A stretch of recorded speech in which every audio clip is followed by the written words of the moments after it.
जी, तो मैं अपनी नेक्स्ट वीडियो के साथ हाज़िर हूँ। तो यहाँ पे हम बात कर लेते हैं नेक्स्ट एमसीक्यूज़ के बारे में, जो कि है developing a device to collect data from the population is called.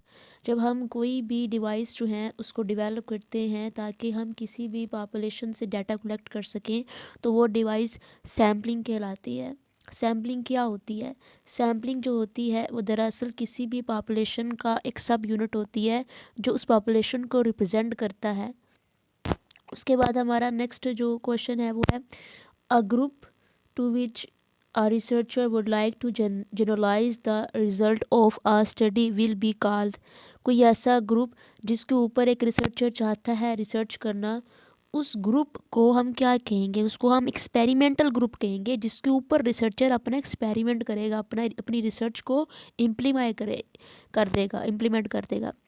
Then उसके बाद हमारे पास जो नेक्स्ट क्वेश्चन है वो है ये वाला, ठीक है जी।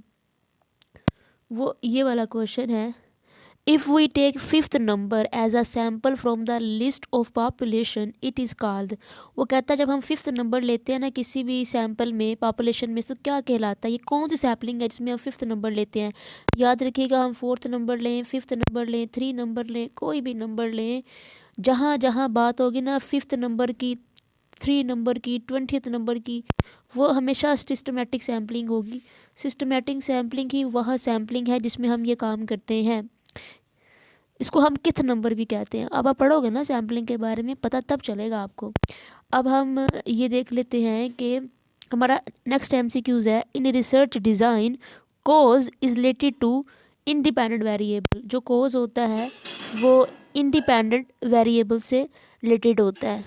जहाँ जहाँ बात होगी कोज की, वहाँ वहाँ इंडिपेंडेंट वेरिएबल जो है वो आ जाएगा, और जहाँ जहाँ बात होगी अफेक्ट की, वहाँ डिपेंडेंट वेरिएबल आएगा।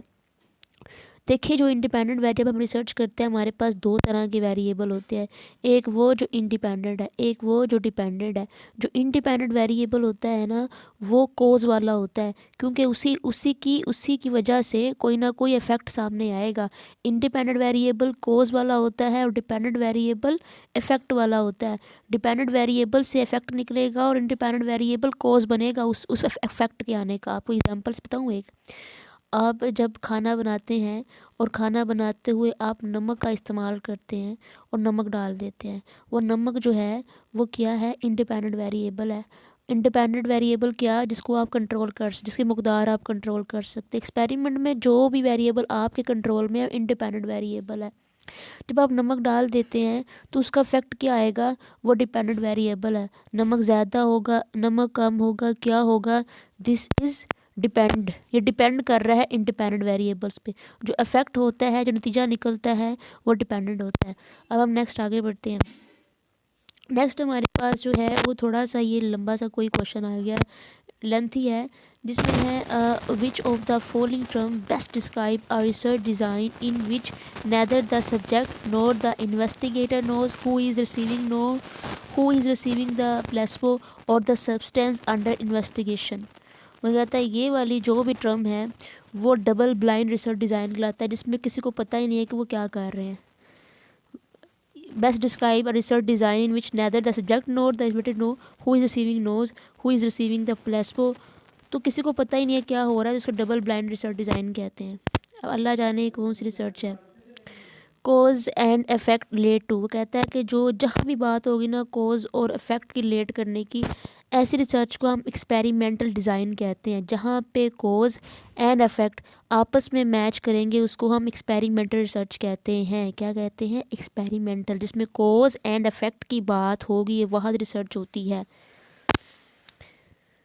उसके बाद हमारे पास नेक्स्ट क्वेश्चन है, जो कि है the term basic research usually refers to. उसने कहा है कि जो बेसिक रिसर्च होती है वो रेफर्स करती है examining the mechanisms of underlying a physiological issue. इसको हम बेसिक रिसर्च कहते हैं। ये थोड़ा से अजीब से क्वेश्चन आ रहे हैं आगे। द टर्म अप्लाइड, ये वाला क्वेश्चन है। The term applied research usually refers to. ये जो अप्लाइड रिसर्च होती है ये कौन सी रिसर्च होती है? आपने मेरी देखी थी प्रीवियस वीडियो, जिसमें हम किसी ना किसी प्रॉब्लम की का हल तलाश करते हैं वो अप्लाइड रिसर्च होती है, जिसका मकसद नॉलेज तलाश करना नहीं होता, जिसका मकसद किसी भी प्रॉब्लम का हल तलाश करना होता है वो अप्लाइड रिसर्च होती है। तो वो कहता है the term applied research usually refers to क्या है, describing a response of persons to exercise, describing the response of persons to environmental factor, describing the response of person to nutritional factor, ये all of the above है। ये इस question में बताया गया है कि जब कोई इंसान रिसर्च करे जिसमें एक पर्सन और एक्सरसाइज या इन्वायरमेंट या पर्सन या न्यूट्रिशन फैक्टर्स का आपस में ताल्लुक देखा जाए तो रिसर्च क्या कहलाएगी। उसने कहा कि ऑल ऑफ द अबव ये तमाम के तमाम फैक्टर अप्लाइड रिसर्च में आ रहे हैं। इसका कहने का मकसद ये है। उसके बाद हमारे क्वेश्चन है exercise physiology research is moving along a continue to domain of. Exercise physiology research जो है वो कहाँ से शुरू होती है, तो ये सेल जो बायोलॉजी है यहाँ से शुरू होती है। इसकी बुनियाद ये है, डोमेन इसकी ये है, सेल बायोलॉजी। उसके बाद नेक्स्ट क्वेश्चन है हमारे पास, थोड़ा सा ये ठीक दिखाई नहीं दे रहा, यहाँ पे लिखा हुआ है in research review of literature are becoming increasingly important because. Literature को व्यू करना इतना इम्पोर्टेंट क्यों होता जा रहा है। लिटरेचर क्या होता है, किसी की प्रीवियस रिसर्च को पढ़ना, पहले से लिखा हुआ डाटा पढ़ना लिटरेचर कहलाता है। वो कह रहा है क्यों इतना इंपॉर्टेंट होता जा रहा है लिटरेचर रिसर्च के अंदर, तो यहाँ उसने जवाब बताया है। उसने कहा है availability of information for the study, हमें स्टडी के लिए इंफॉर्मेशन मिल जाती है, फिर हम आगे रिसर्च कर सकते हैं उस इंफॉर्मेशन को जानने के बाद। उसके बाद हमारा नेक्स्ट क्वेश्चन है ये पेन और ये हम निशान लगाते हैं पहले, तो appropriateness usefulness meaningfulness of any interferences are researcher draws refers to the. वो कहता है कि जो मीनिंगफुलनेस होती है, इनफेयरनेस होती है, अप्रोप्रिएटनेस होती है, ये तमाम चीज़ें किससे ताल्लुक़ रखती हैं रिसर्च के अंदर, तो वो कहता है वैलिडिटी ऑफ द डाटा जो है उससे ताल्लुक़ रखती हैं।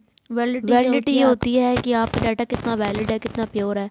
और ये थी हमारी आज की वीडियो, और चैनल को सब्सक्राइब करना आपने नहीं भूलना, मुझे ज़रूरत है आप लोगों की सब्सक्रिप्शन की, और लाइक कीजिए वीडियो को और कमेंट कीजिएगा। ओके जी।